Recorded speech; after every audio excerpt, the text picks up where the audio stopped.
Hello and welcome everyone to an episode of StageCraft. My name is Alex. And I'm Don. And this week we are joined by... my name is Cameron Pulley. I release music under the name Ben Senses.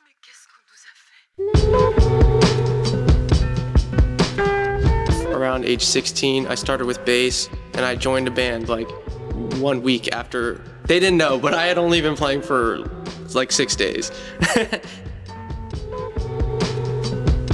But there's one thing that that should be mentioned as far as the communities. In other words, a community can grow. At some point, it can get too big. It's, oftentimes I think it's popular for, musicians who are younger to talk, like the classics and stuff like that. But when you watch the old documentaries, you realize why those people are as good as they are and why they're pros and why they've lasted as long as they have. They're really good musicians.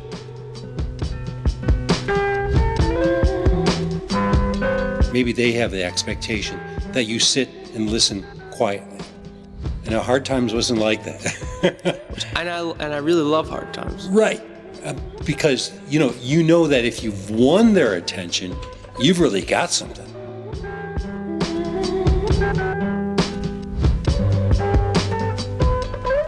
Certainly then, I didn't, certainly before like social media was a big thing. I remember back when I was in middle school, social media was not really on anyone's radar. And neither us. Yeah, I know. I'm just a lot younger. Let's not even go there.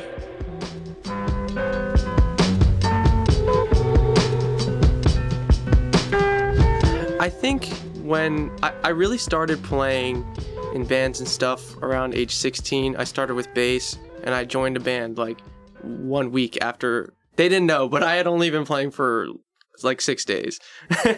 And I got really into it, and it was just the best thing. Because I was classically trained up to that point with violin, and it's just a completely different thing. And so it was only bass up to that point. I never sang. And then I started singing when the vocalist in our band's he's like, I can't sing this song today. His voice was sore or whatever. I don't know. Just went and I just picked up that day. I was like, all right, I'll just figure it out. And it worked out fine. And just sort of, as I joined different bands, collaborated with other musicians, filled in, I sort of became more comfortable singing, more comfortable playing and singing at the same time, playing different instruments, seeing where I could fill in and, just test myself in that way. But always towards a goal and always emphasizing that collaborative aspect of it. And that continued in college when I went to high school just in Langley, Virginia, Langley High School, but I went to college in St. Louis, WashU in St. Louis.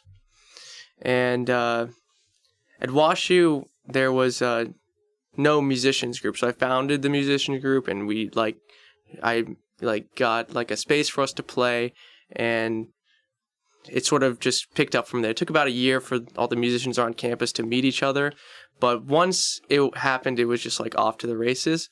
And so I played in a lot of bands then, and everybody was just playing in each other's bands. There was that nice community feel to it, and I don't think anyone felt any judgment between each other.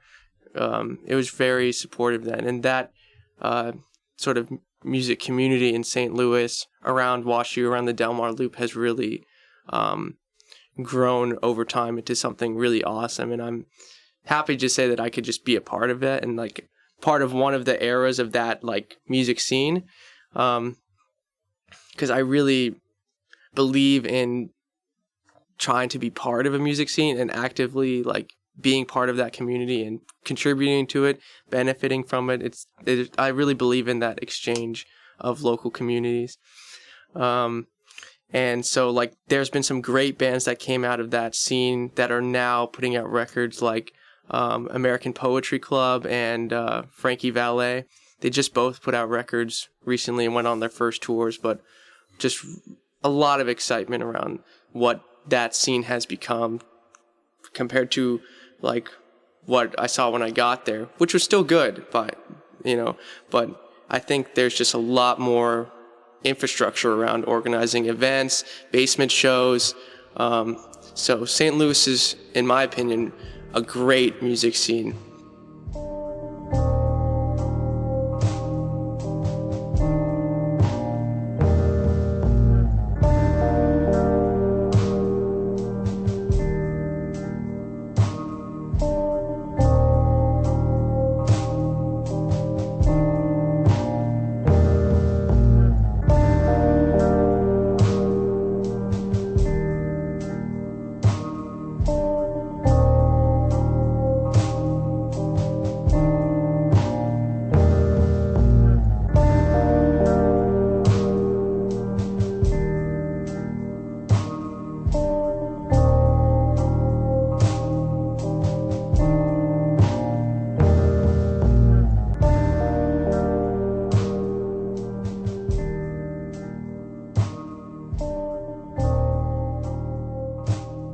In a lot of ways, like here, because I was born in D.C., went to high school in Langley.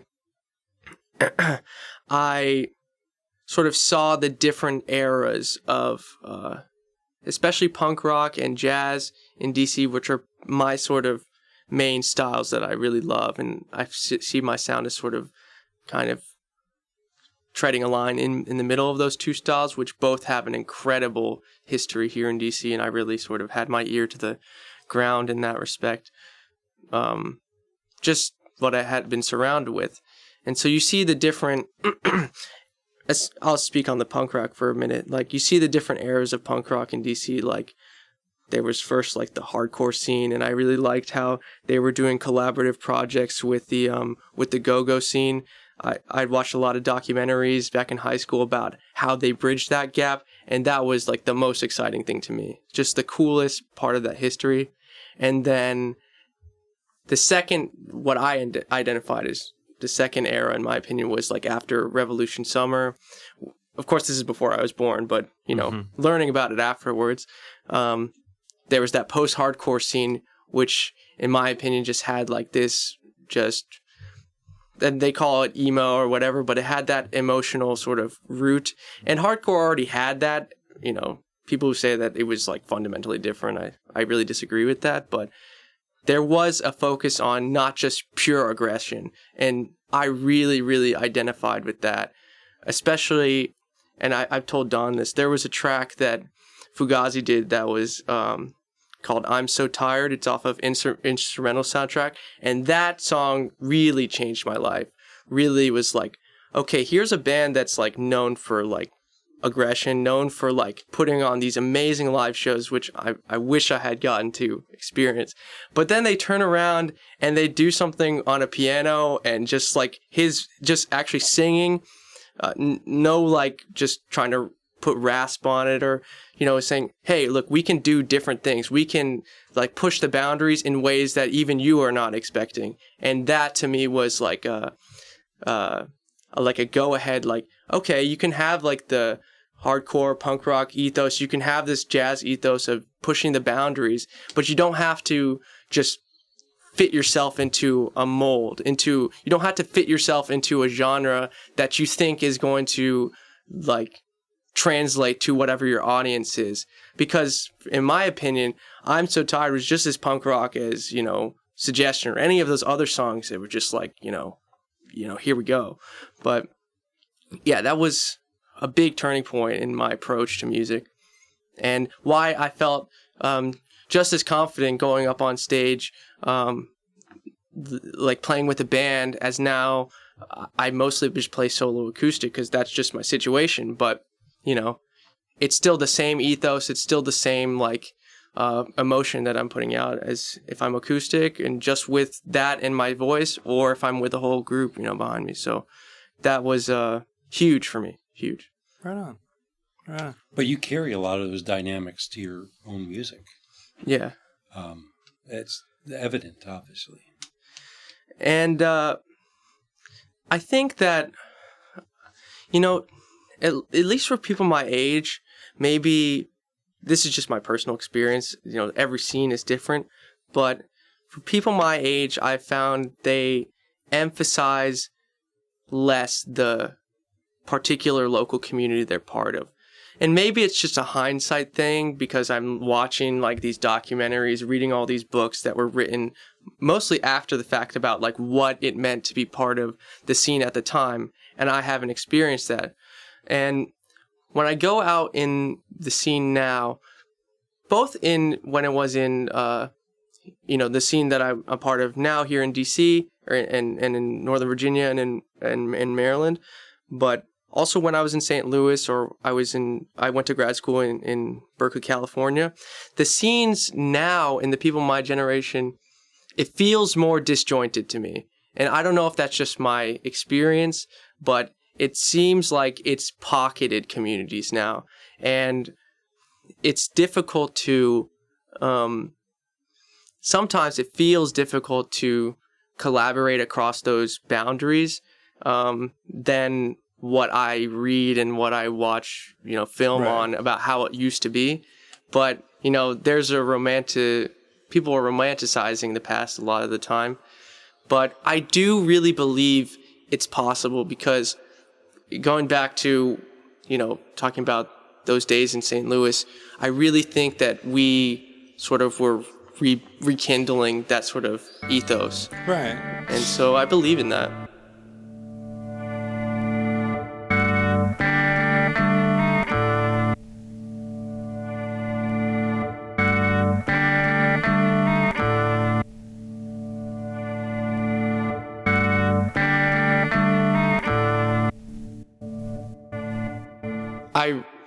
I think that your musical heritage is something you have to care about and actively cultivate. And At least learn from it. yeah, and learn from it.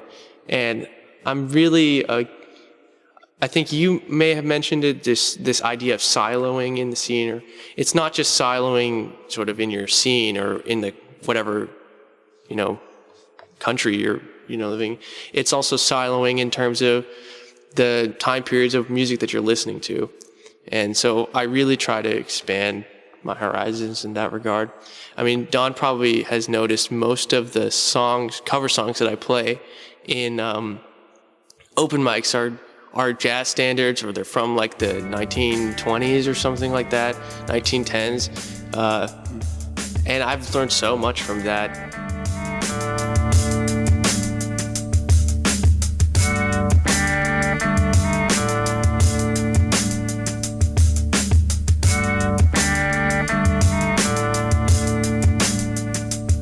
It is hard to say because, the history, and the narrative is installed later. Don was there for a lot of that stuff, so he can fill us in on some of the gaps. Although the other day I asked him if he remembered the age of 40, and he told me no.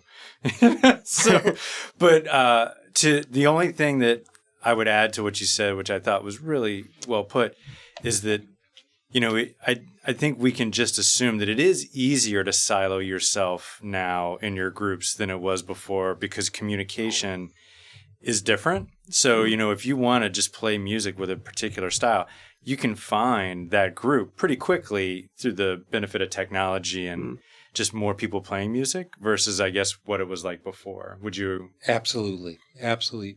But there's one thing that that should be mentioned as far as the communities. In other words, a community can grow. At some point, it can get too big, and it becomes either less of a community or dissolves or fragments. And that happens a lot, depending on what the community is based around or whatever. It's almost like in the musicians there in St. Louis.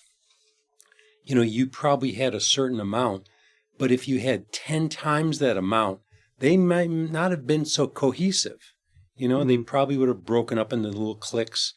The death metal with the head, and then the headbangers, and then there's the emo, and then there's punk rock, and then there's pop rock, and then there's folk and all that stuff.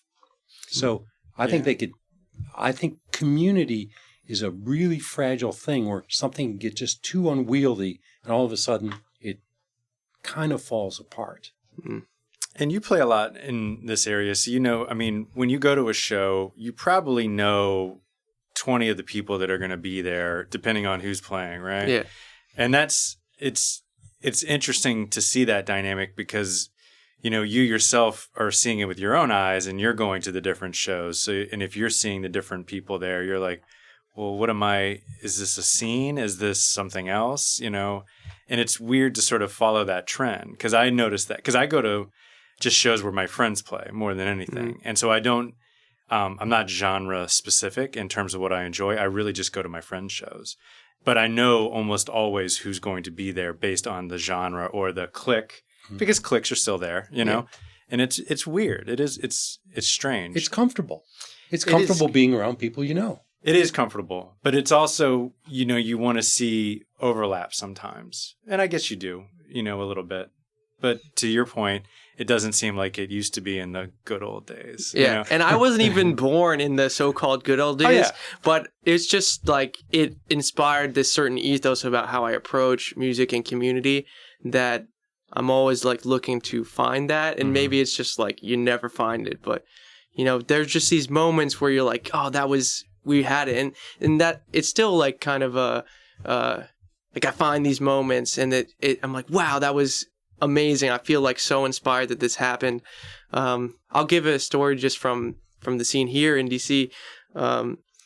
Like there's a Songbird open mic down in Adams Morgan, and we get a really interesting smattering of different genres at that place. It's hosted by Alex Perez, who's a great. It's not doing it now, is it? Well, no, it's not happening now because of the coronavirus. But Alex Perez was hosting it every 2 weeks. El Rojo. Yeah, he's a legend. He does so much for this scene. He is great. And he's a good person to talk to if you're like, hey, how do I like meet people? He's just so knowledgeable, so nice, so easy to approach. He's awesome. Anyway, so he's hosting this open mic at Songbird.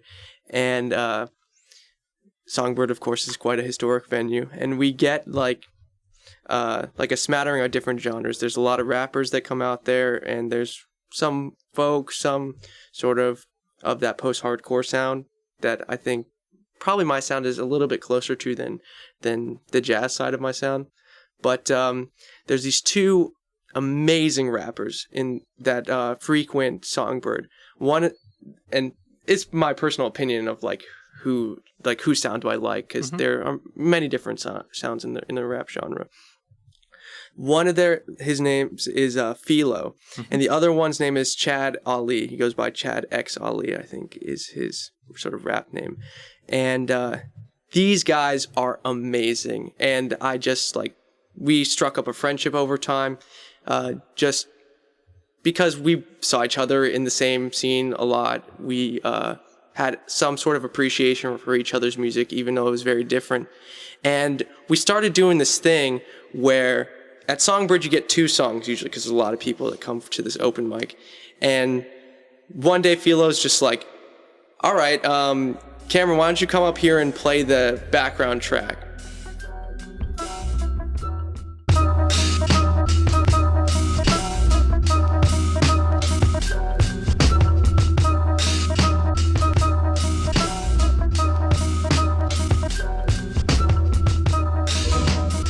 When people were open to something happening, that can still happen. Whether it be a midnight movie or an acoustic night at Hard Times or Tuesday night open mic in Michael's backyard. If you allow yourself to be open to something happening, it will attach itself to you. Like you said, it's not 100% of the time. It's probably 20% of the time, but you have to be open to it. And that is the audience part of it. You have to be engaged with me, and then I'll give you something, and then maybe we'll make a magical moment. Yeah. It may not happen, but hey, I mean, what are your options? The first step is you got to be there. You got to be absolutely. there. Yeah, and I mean, that's probably one of the weird benefits of the pandemic, if there ever could be a benefit of the pandemic, is that people are going to be clamoring for there already are. They're clamoring for an opportunity. When am I going to get to go watch sports ball again? When are we going to go see shows? When is that? There will be a beautiful renaissance of some kind. Hopefully we all don't get sick and die. Yeah. But, it'll happen again. Because people, I know myself, I took it for granted, and I'm desperate to get that opportunity again.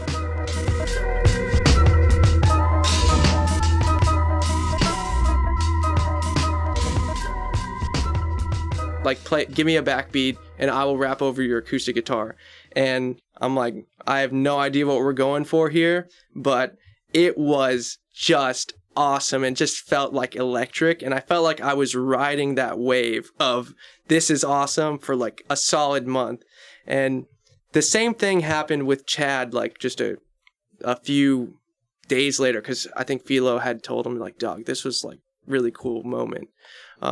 Just crossing boundaries, like breaking down those barriers.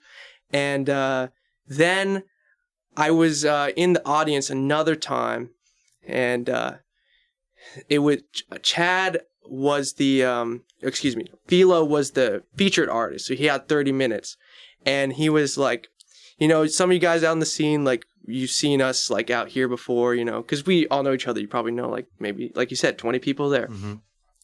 And Philo takes his 30 minutes. He's like, yo, this guy Chad is awesome. Let's bring him up here and just we'll free flow over a beat together. So he'll take 16, I'll take 16, and we'll go back and forth. And I have to say, one of the greatest shows I have ever been to. And that mindset, and it wasn't just between the three of us. It was like, you know, sometimes I'd be a part of it, sometimes he'd be a part of it, sometimes other people would be a part of it. But it was still rare. And it's just, I think sometimes, especially when people have like an actual show that they're getting paid for or a featured set at an open mic, they're very reluctant to share that moment because it can take a long time to book a show. There's any host of reasons. It could be even an ego thing. But, you know, sometimes people are like, you know what, we can make some sort of artistic moment here together and we can collaborate on it, even if we haven't planned it out or practiced or whatever. And that to me was like one of those moments like, okay, this is a scene. This is a group of people. This is community. This is what I'm looking to be a part of and help build, you know? And so, yeah, that was kind of a very long story, but I think it really puts that light on what it is that we're talking about when we're talking about community and music. Yeah. Yeah. You can sort of tell when it happens, you know, you get tingly. Yeah. It is good. And it's so rare. And after that, after some of those moments that I saw that when that happened, I thought back to this documentary that I watched on the DC hardcore scene, which was called Salad Days. Mm-hmm. It came out when I was in high school. Really, that film affected me a lot. I thought it was very well done. And they talked about the show that Minor Threat booked with Trouble Funk. And it was at the Howard Theater. I think, of course, this is before I was born. But I thought back to, like, all those times I had collaborated out of genres that were not really my own.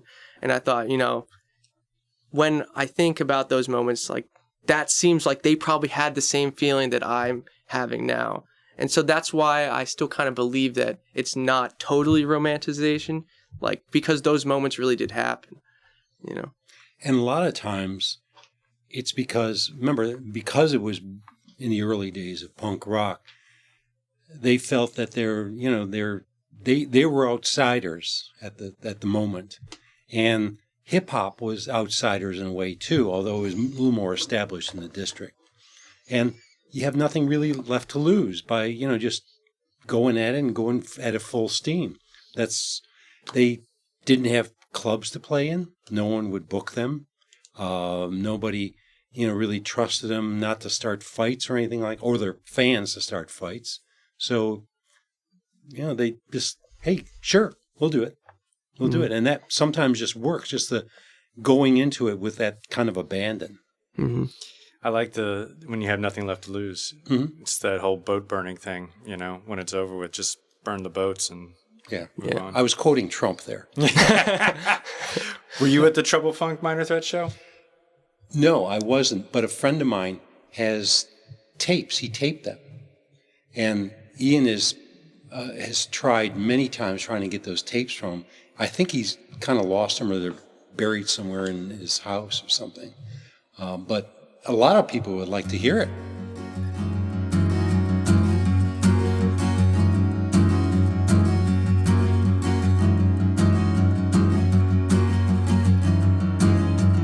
Doesn't it doesn't it feel so right? Sitting here with you, holding hands tonight, tonight, tonight. And doesn't it feel so fine? Checking the rear view, binding for your time tonight, tonight.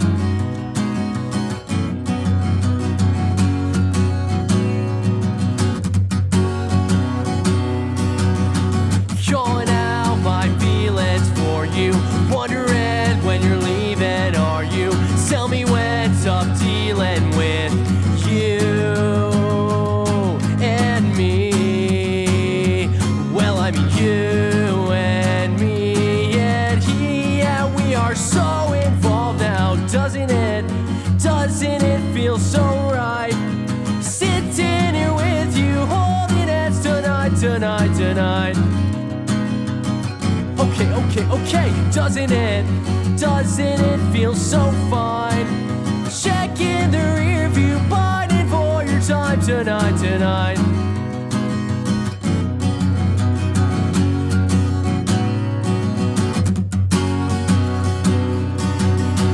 Calling out my feelings for you, wondering when you're leaving, are you? Tell me when's up dealing with you and me. Well, I mean you and me and he, yeah, we are so involved now.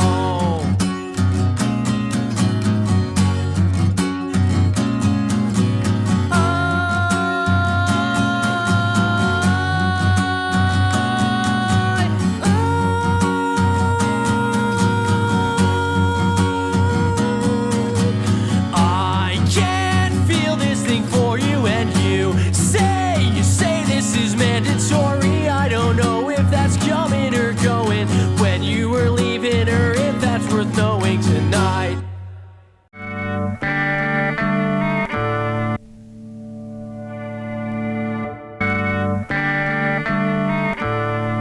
Getting into the spirit of creating a community, being in a live situation, and you're not honing that skill ultimately, which you have to do if you want to stick with it, you know? And a lot of open mics are similar. And there was, they scanned the whole gamut. And there was some open mics. I think people are expected, maybe they have the expectation, that you sit and listen quietly. You know, Hard Times wasn't like that. and I really love Hard Times. Right.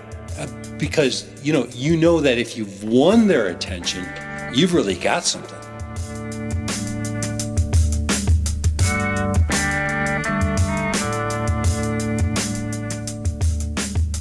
I started on violin, but yeah. So when you were classically trained, were you into less classical music at first? Were you like, is that what brought you to music, or was that your introduction to music? I think that it was probably more my introduction to music, actually.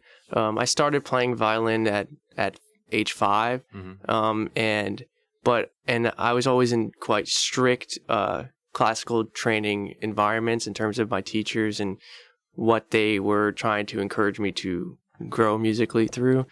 And I always knew, even from a young age, that I love playing. Like, I love even the tactile experience of like having this thing that seems sort of, mundane, but then it creates this something that, is magical and creative, and that something was always very interesting to me.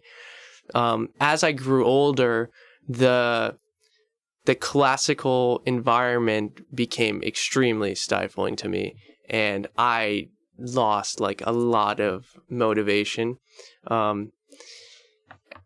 Because I still loved playing, but I really hated being told what to do. And it was kind of, everyone's kind of angsty when they're like, in high school or whatever. But what I ended up I would do like the bare minimum in like my classical training and orchestra classes and stuff, whatever. I was not going for first chair or whatever. I was happy to sit around in second chair, fifth chair, whatever it was. But at home, I was still like, what I used to do for like hours is I would just put the radio on. It was usually DC 101 because that's just what I was listening to at the time. And I still like DC 101. It's great. But I would have my violin and I would literally just like let the radio play, and I would try to copy the melody of every song with my violin, which seems so like kind of like nerdy, but I would do this for like hours and hours and hours, and it really helped my ear training. And sort of what it ended up doing is I internalized a lot of the classical teaching that I had, even though I was moving away from it. But so that I could later, when I picked up guitar and bass and even drums a little bit, I could think back to, you know, these technical things that I had spent all this time like kind of building, but wasn't implementing in a creative way. I was just doing it, you know? And after those sort of days of just doing that for a few years, I found that it's been paying dividends now, like about like 5-6 years later, after I sort of have left violin behind a little, but I still use it in recording a little bit, but mostly have left it behind. I still think back to a lot of the texture things that I was building while I was learning classical violin, and it's only been paying dividends now. So I would say I'm not like getting on a soapbox here, but if there's kids out there that are like playing violin or whatever, and they're like, man, this sucks. Like, you know, sometimes it's not the actual moment, but it's, you know, when you can recall like, okay, I can use this later, you know, and I didn't realize it until a few years later, but, there are a lot of like techniques that I use that are actually classical music techniques that I'm adjusting to, the way that I play guitar. Yeah. How'd you learn to play such jazzy guitar? So yeah, it's a good transition off of sort of that last story that I was telling. By the end of high school, I was so sick of the violin. I was just sick of it. And my friend was throwing out this guitar. He literally threw it out into in the garbage, and I just dumpster dove and took it. But the guitar only had 3 strings on it. So I started playing all these weird chords with only a 3-string guitar. And then it was the summer before college that I was like, I bought a guitar with the money that I had saved up working at like, it was like a community center. And you bought it with all the strings on it. Yeah, I actually had enough strings. But the lessons that I took from those few months of playing on a 3-string guitar, I don't know why I never bought strings. I was so like, don't even know. I didn't know if like, you know, my family would be supporting me playing like this not classical instrument or whatever. Right.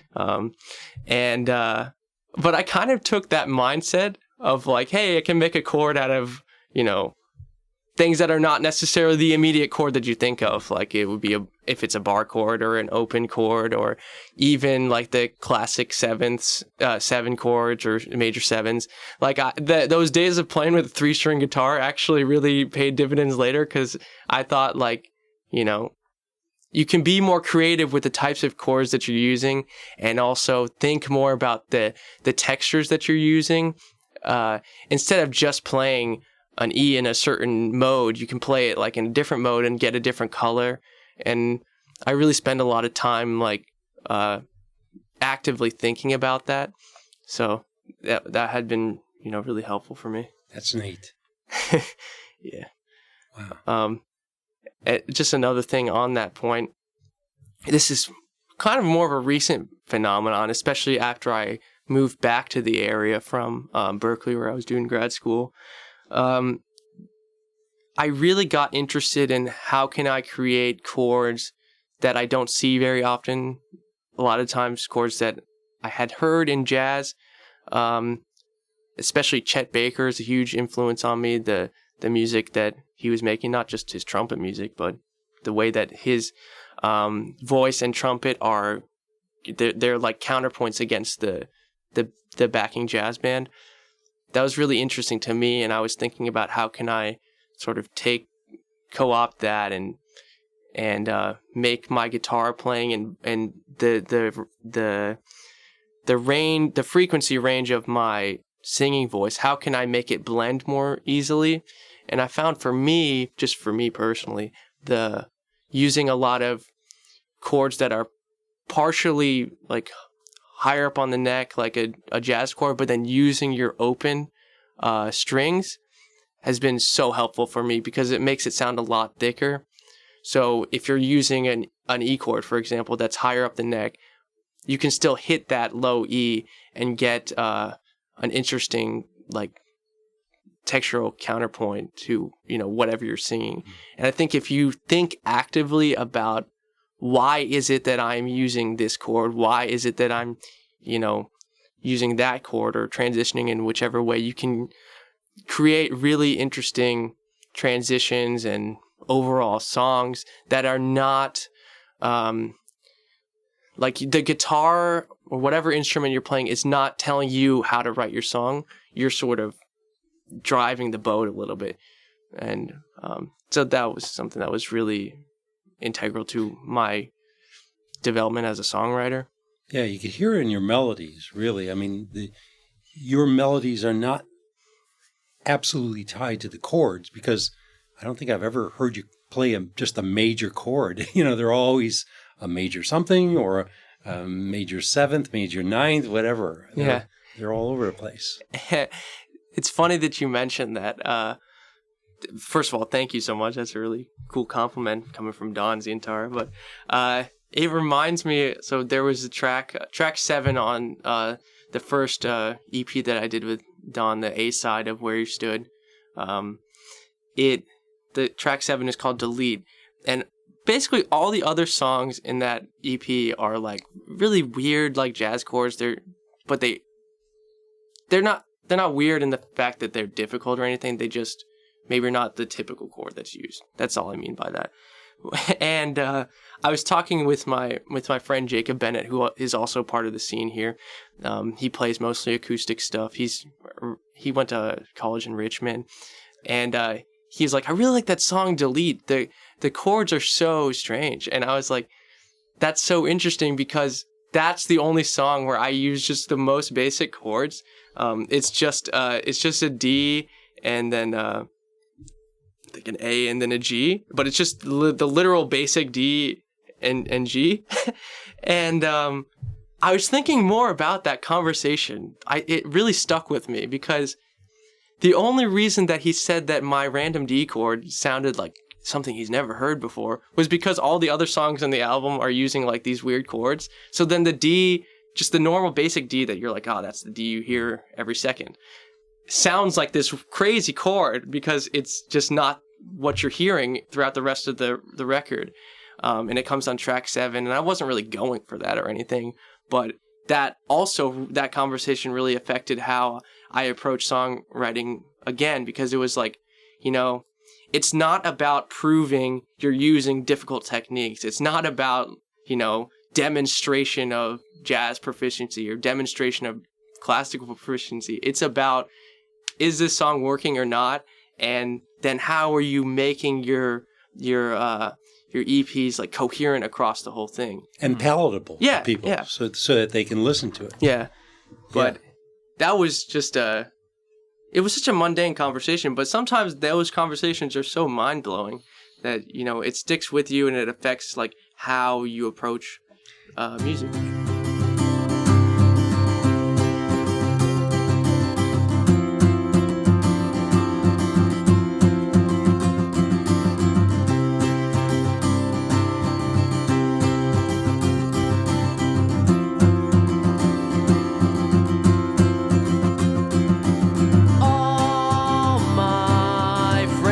Disappearing now that I'm older,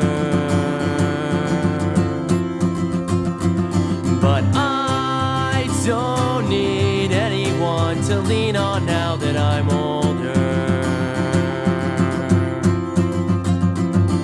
Touring through these broken bars, these broken arts for shareholders, as alone moment in my life.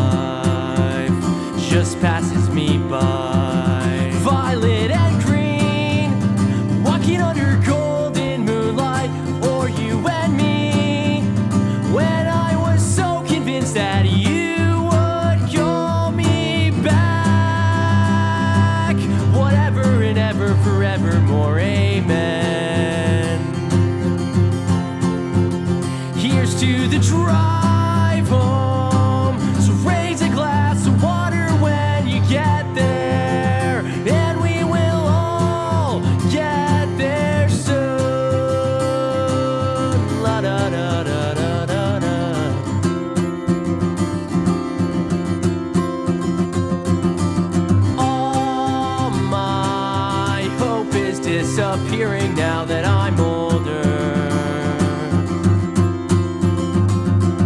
And I still feel so unappealing now that I'm older.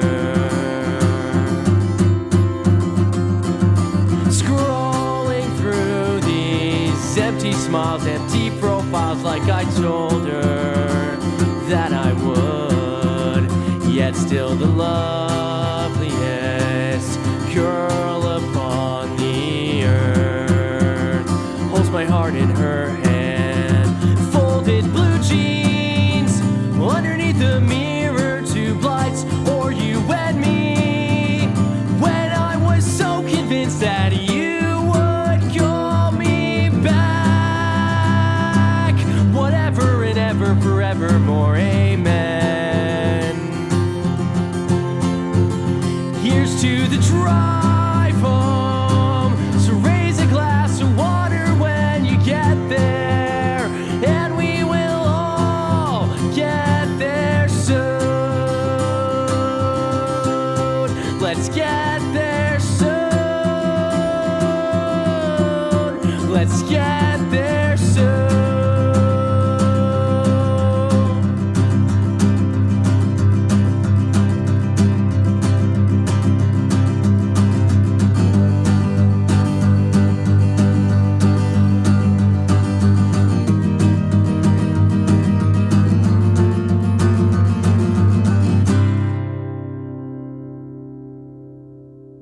But you started singing while you were playing bass, right? Yes.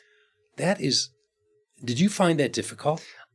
Yeah, I think it's way harder than singing and playing guitar.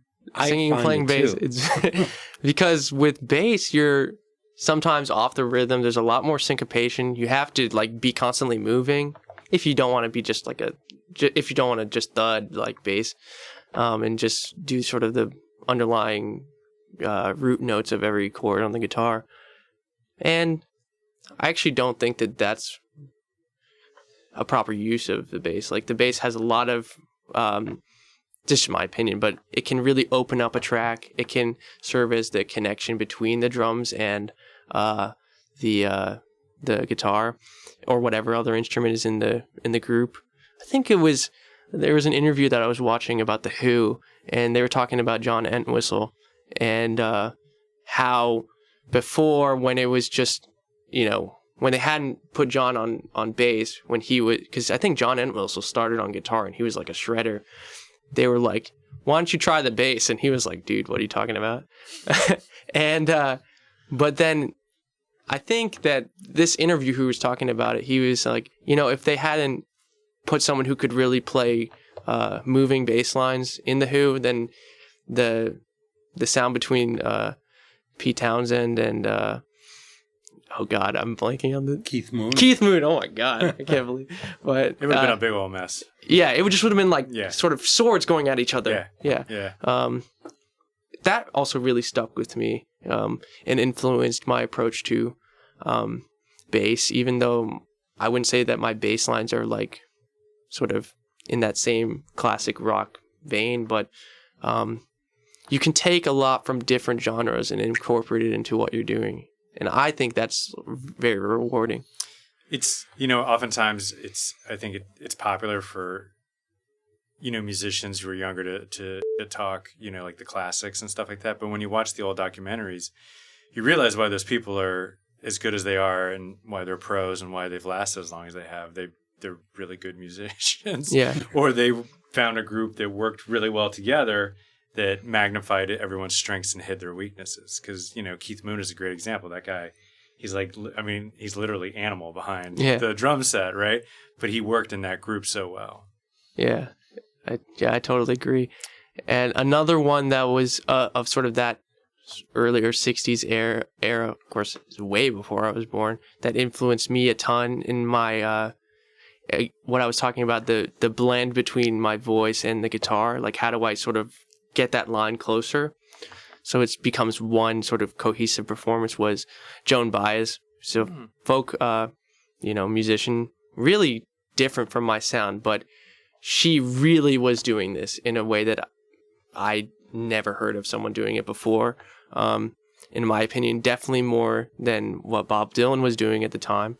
Not knocking Bob Dylan at all, but in my opinion, Joan Baez was singing in a certain frequency, very like deliberately, I think, much higher with a quite strong vibrato, and then the chords that she was using were trying to balance it, and I really took a lot from that. Not to mention that she's like kind of an American hero. You know, she was, of course, you know, part of sort of revolutionary ideas in this country.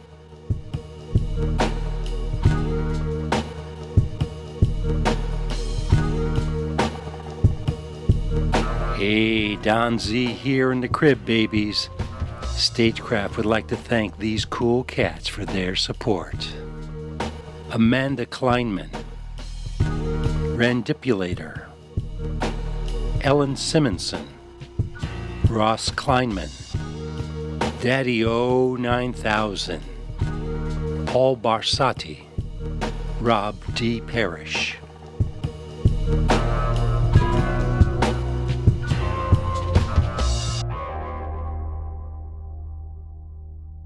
How do you gauge the room? How do you personally gauge the room? Well, I will say when it started, I would try out like a song that I thought, that usually a cover that I thought the room had never heard before. And then I would sort of test it out. I would see if like people were just eating their food, just completely ignoring me or whatever. And that was fine. But then the next song I would do would be something that I know that the clientele, I'm guessing that they know. It could be like probably a jazz standard that everyone knows, or a classic rock song, or there's certain places further out in Virginia are very into folk or country music. And then the second one, I would just hit them with that and see if it picked it up, if that picked up any ears. And the second one usually would. And if the first one didn't, then after the second one, I would take my third song, if you get a third song, and I would play again either an original or something that I thought they had never heard. Because after the one that you know that they know, they have listened to you once. If you can carry the room onto that third song, then I think you're thinking about it actively, and there's a push and pull happening. And I think the more you practice that, the more you sort of go for that and challenge yourself in that way, the more you're able to carry the room on that first song. So and this is not only in open mics, but even if you're playing for a full set, you usually don't start out with an original song. Yeah, I usually don't start out with an original song. That's my personal No, preference. it's a good strategy. Yeah. It's a good strategy. As a matter of fact, I'm learning things all the time here. I would say, and we've been doing this show for 3 years, and you're the first person that's ever been specific about how you gauge a room. Most people just say, well, I look around the room and I see how people, if they're smiling or if they're bopping their heads. That was actually a usable technique that you can take and try to do yourself. Yeah, but it's kind of general. But I think the way Cameron describes it, it's much better in not only gauging the room, but how to get them pulled in. That's what I mean. That's like the first thing. That's like a first takeaway we've ever had in terms of how to read the room. Yeah, you get a gold star. Cool. And I also like that you use the phrase push pull, which is one of my favorite phrases. Yeah. And I have been so pleasantly surprised sometimes. Like the song you would never think that brings it out. It happens, and it's just. And sometimes it happens with your originals, and you're just like, man, I am onto something, and I'm having fun doing it, So that's. You're feeling it. Yeah. Right. And it's not every time. It's probably even like maybe 20% of the time. And sometimes you don't know why. I mean, it just may be, I don't know, the people there were just tuned into it for some reason. Yeah. But it also reminds me of something that a little bit of a flip side, something I really don't like about certain live music situations. Like, I have seen people, And I personally would never even dream of doing this, but they get very frustrated if the room is not listening to them, or if people are talking really loudly.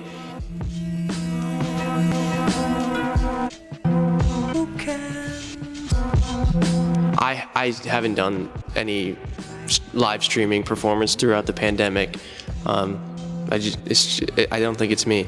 But he decided to give it a try, and he said, and Facebook gives you like analytics after you finish your performance, and he said that like while he had like something like 62 people like watch his performance throughout the time, he said that the average like length of people staying was like 8 seconds.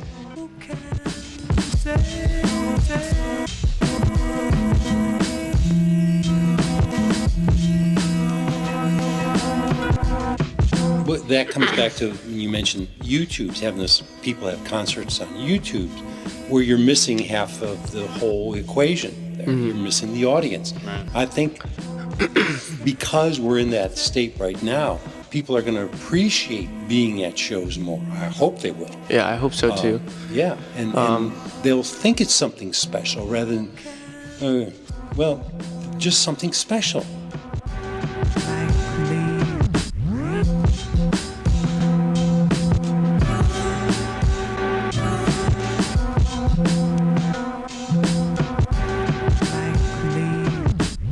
Certainly then, I didn't, certainly before like social media was a big thing. I remember like, back when I was in middle school, social media was not really like on anyone's radar. And neither us. Yeah, I know. I'm just a lot let's younger. Not so even go there. That social media transition like happened for me when I was in high school. Yeah. And all of a sudden, we were not like playing hacky sack like behind the the dumpster. We were not like engaging with each other all that much anymore. People would take their conversations to Facebook. They would take their conversations into chat rooms or whatever. And you never have moments that make you think. You never really have moments that you're like creatively bouncing off of someone when you're like in a chat room. Or you would get bored and do weird shit and try something fun.